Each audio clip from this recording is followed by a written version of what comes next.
আসলে আছে। আমরা যদি বিভিন্ন পত্রিকা প্রথম আলো থেকে শুরু করে সমকাল থেকে শুরু করে সবখানেই দেখি পেঁয়াজের কথা বলছে, এবং যুগান্তরে তো এক ধাপ বেশি বলা হচ্ছে। সেখানে বলা হচ্ছে যে 18 দিনের পেঁয়াজ কারসাজিতে অসাধুদের পকেট ভারী, লোপাট 424 কোটি টাকা। 1 টাকা 2 টাকা না, 424 কোটি টাকা। এই ব্যাপারগুলো নিয়ে অতীতে আমরা একটু আজকে আলোচনা করতে চাই। আমাদের সাথে আমাদের অতিথিরা তো যুক্ত হবেনি, এই মুহূর্তে যুক্ত রয়েছেন আব্দুর রহিম হারমাসি, যিনি বিডি নিউজের প্রধান অর্থনৈতিক প্রতিবেদক। তার সাথে আমরা যুক্ত আছি ইতিমধ্যে, এবং নিশ্চয়ই পেঁয়াজ প্রসঙ্গে তার সাথে কথাও বলতে চাই। শুভ সকাল, অনেক ধন্যবাদ আমাদের সাথে যুক্ত হবার জন্য। আব্দুর রহিম হারমাসি, আমরা প্রত্যেকটি পত্রিকাতেই পেঁয়াজের বাজার নিয়ে শিরোনাম দেখতে পাচ্ছি, এবং খুচরা বিক্রেতারা কেজি প্রতি বেশি নিচ্ছেন 20 থেকে 25 টাকা, এমনটি তো প্রথম আলো বলছে।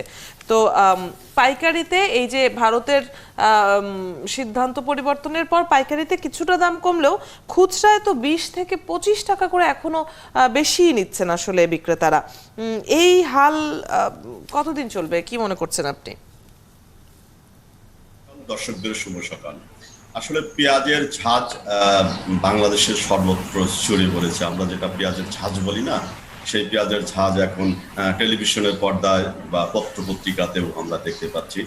সার্বিক পরিস্থিতি আলোচনা করলে এভাবে বলা যায় যে সরকারের পক্ষ থেকে কিছু সমন্বয়হীনতাই আমি বলবো, বা সিদ্ধান্তহীনতা বা অপরিপক্কতাই এই পেঁয়াজের দামটাকে এই অবস্থায় নিয়ে এসেছে। সঙ্গে তো আছে আমাদের ব্যবসায়ী ভাইদের অতি মুনাফা লোভের যে বিষয়টি চিরাচরিত বাংলাদেশের প্রেক্ষাপটে সে বিষয়টি আছে। আপনি যদি 15 দিন বা 20 দিন আগের পরিস্থিতিটা তুলনা করেন, তাহলে দেখতে পাবেন যে পেঁয়াজের দাম কেজিতে ছিল আপনার 40 থেকে 45 টাকা। সেটা এখন বর্তমানে বিক্রি হচ্ছে 90-100 টাকার মতো। বলা হচ্ছে যে কমতে শুরু করেছে, কিন্তু খুচরা বাজারে কিন্তু ওইভাবে কমতে শুরু করেনি এখনো। হয় পাইকারি বাজারে হয়তো লক্ষ্য করা যাচ্ছে, খুচরা বাজারে গতকাল পর্যন্ত 90-100 এরকম বিক্রি হয়েছে। আমরা দেখতে পাচ্ছি যে এই ভারতের আপনার রপ্তানির উপর যে নিষেধাজ্ঞা, সে তারপর থেকেই পেঁয়াজের দামটা বেশি বেড়েছে, অর্থাৎ বলা যায় 60 টাকা থেকে 100 টাকায় চলে গিয়েছে।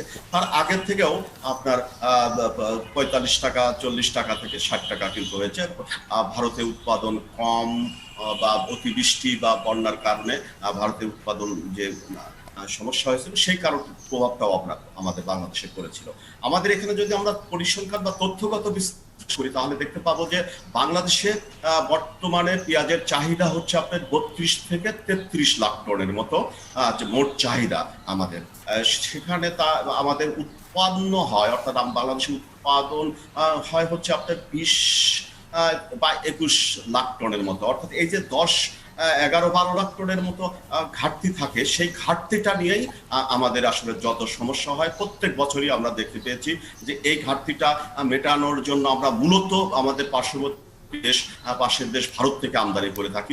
মোট যে পেঁয়াজের এই ঘাটতির মোট যে পেঁয়াজ আমরা আমদানি করি, তার 90% আমরা ভারত থেকে আমদানি করে থাকি। এখানে সুবিধাও আছে, ভারত পার্শ্ববর্তী দেশ হওয়ার কারণে স্থলপথ দিয়ে আপনার পেঁয়াজটা দ্রুত চলে আসে, পরিবহন খরচও কম হয়। সেই কারণে আমরা ভারত থেকেই মূলত আমদানি করে থাকি, এবং এই ভারতের প্রতি অতি নির্ভরশীলতার কারণে পেঁয়াজটাকে আমরা অতীত বিভিন্ন সময় দেখেছি যে আমাদের পেঁয়াজের দামটা বেড়ে যায়, বা পেঁয়াজ ভারত যখনই রপ্তানি বন্ধ করে বা রপ্তানির উপর নিষেধাজ্ঞা করে, তার প্রভাবটা বাংলাদেশে। এবং যেটা হয়, যেটা দিয়ে আমরা আসলে আলোচনা শুরু করেছিলাম, যে পাইকারি বাজারে দেখা যায় কোনো একটি খবরের পর, কোনো একটি ঘটনার পর সামান্য দাম যদি কমেও খুচরা বাজারে সেই প্রভাবটা পড়তে পড়তে কিন্তু আসলে বেশ দেরি হয়ে যায়। এমনকি এই যে ইলিশের দাম নিয়ে কথা বলছিলাম, ইত্তেফাকে আজকে একটি দারুণ ছবিও আমরা দেখতে পাচ্ছি, ঝাঁকে ঝাঁকে ইলিশ, এবং সেই ছবিতে বলা হচ্ছে, চট্টগ্রামের একটি ছবি, সাগরে প্রচুর ইলিশ ধরা পড়ায় জেলেরা খুশি, এবং ফিশারি ঘাটের একটি ছবি রয়েছে সেখানে। যদিও আমরা যদি সুপার শপগুলোর দিকে তাকাই, তাহলে সেখানে যে ইলিশগুলো পাওয়া যাচ্ছে সেখানে কিন্তু আসলে দাম খুব একটা কম নয়, যদিও নদীর ইলিশ আর সাগরের ইলিশ নিয়ে একটা পার্থক্যের কথা বলা হচ্ছে। আমরা সামগ্রিকভাবে একটু বাজার পরিস্থিতি জেনে আসি। হারমাসি ভাই, আপনি আছেন আমাদের সাথে? আমরা একটু মানিকগঞ্জে চলে যেতে চাই। আমাদের সহকর্মী মনিরুল ইসলাম মিহির সেখান থেকে আমাদের সাথে যুক্ত হচ্ছেন। মিহির, মানিকগঞ্জে বাজারের পরিস্থিতি কি আজ শুক্রবারে? পেঁয়াজের কথা জানতে চাই, মাছের বাজারের কথা আমরা আলোচনা করছিলাম, সব মিলিয়ে একটু শুনবো।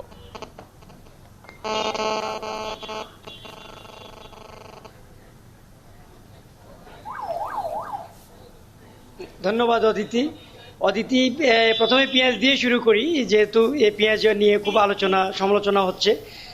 পেঁয়াজ গতকালের তুলনায় 2 টাকা কমেছে, অর্থাৎ গতকাল আমরা খুচরা বাজারে দেখেছি 85 টাকা করে প্রতি কেজি পেঁয়াজ বিক্রি হচ্ছিল, আজকে সেটি 2 টাকা কমেছে। অর্থাৎ খুচরা বিক্রেতা যারা আছেন তারা বলছেন যে পাইকারি বাজারে 5 টাকা করে পেঁয়াজের দাম কমায়, তারা 2 টাকা করে কম বিক্রি করতে পারছেন। তো যেমনটি আমরা দেখছি এখানে যে কৃষকরা যাদের বাড়িতে পেঁয়াজ ছিল এবং যারা মজুতদার, তারাও কিন্তু এখন আড়তে খুব একটা পেঁয়াজ আনছেন না। তার কারণ খুঁজতে গিয়ে দেখলাম যে সেখানে ভোক্তা অধিকার সংরক্ষণ তারাও নিয়মিত মনিটরিং করছে, এবং সেখানে যদি বাড়তি দামে পেঁয়াজ বিক্রি হয় সেই ক্ষেত্রে জরিমানাও করা হচ্ছে, যার কারণে পেঁয়াজের বাজারেই কিন্তু পেঁয়াজের আমদানিটাই কম। এই যে আপনি এখানে দেখছেন যে খুচরা বাজারগুলি আছে, এখানে যে পেঁয়াজগুলি, এখানে কিন্তু তারা অনেক বেশি পরিমাণ পেঁয়াজ কিন্তু তারা রাখছে না, খুব অল্প পরিমাণ পেঁয়াজ। আর ক্রেতারা বলছেন যে বিক্রেতারা এখানে যে বাড়তি দামে পেঁয়াজ বিক্রি করছে সেটার জন্য খুব একটা এই বাজার তদারকি অথবা মনিটরিং নেই। তবে আমরা গতকালও দেখেছি টিসিবি থেকে পেঁয়াজ বিক্রি হচ্ছে, মানিকগঞ্জে 13 তারিখ থেকে শুরু হয়েছে। তারা বলছেন যে প্রতি জনকে তারা 2 কেজি করে পেঁয়াজ, অর্থাৎ 30 টাকা করে এখানে টিসিবির পেঁয়াজ বিক্রি হচ্ছে, তবে সেটা খুব কম। মিহির, একটু পেঁয়াজ বাদে অন্যান্য পাচ্ছে না। যে পণ্য দ্রব্যগুলো আছে সেগুলোর একটু খবর আপনার কাছ থেকে জানতে চাই। চালের বাজারের কি খবর, সবজির বাজারের কি খবর?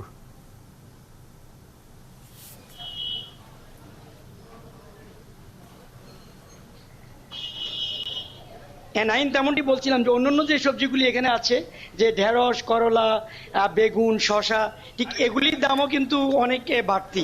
অর্থাৎ বন্যার পর থেকে যে এসব সবজিগুলির দাম বেড়েছে, তারপরে কিন্তু আর কমেনি। এখানে বিক্রেতা যারা আছেন তারাও বলছেন যে বন্যার পরে নতুন করে আর সবজি বাজারে নতুন করে সবজি আসেনি, পুরনো যে সবজিগুলি ছিল বিভিন্ন উঁচু এলাকার সেগুলি আসছে, যার কারণে এখানে দাম প্রত্যেকটি সবজি কিন্তু 40 টাকার উপরে, 50 থেকে 60 টাকা পর্যন্ত এই সবজিগুলি বিক্রি হচ্ছে। আর চালের বাজার স্থিতিশীলই আছে, আগে যেমনটি ছিল তেমনটি। মাছের বাজারও স্থিতিশীল, কিন্তু ডিমের বাজার বেড়েছে। আমরা দেখেছি যে গেল সপ্তাহে যে ডিমের হালি ছিল 30 টাকা, সেটি এখন 34 টাকা 35 টাকা হয়েছে।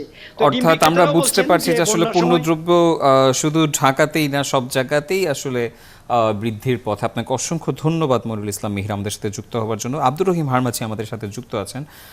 আব্দুর রহিম হারমাচি, আমরা শুধু আসলে পেঁয়াজ নিয়ে কথা বলছিলাম, কিন্তু আমরা দেখছি যে আসলে যে অন্যান্য পণ্যদ্রব্যগুলো আছে, সবজির বাজারগুলো আছে, সেগুলোতেও কিন্তু আসলে একটা দাম আসলে সেই বৃদ্ধি যে হয়েছিল সেটা কমার এখন আর পরিস্থিতি নেই।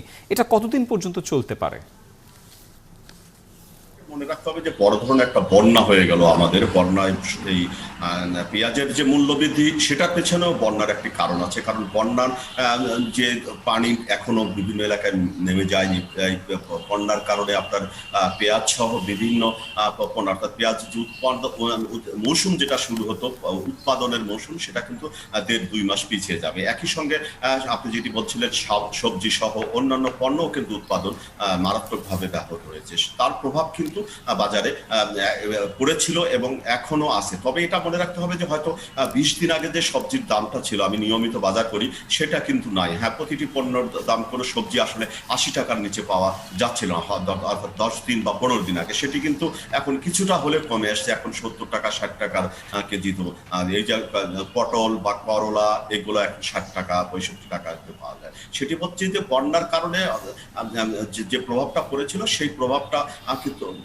এখন পরিবহন সহ নানান ক্ষেত্রে সেটা কিন্তু এখনো রয়ে গেছে। কারণ যে পণ্যটি ক্ষতি হয়েছিল বা উৎপাদন ব্যাহত হয়েছে, সেটি কিন্তু উৎপাদন হতে হতে আরো অনেক দিন সময় লাগবে।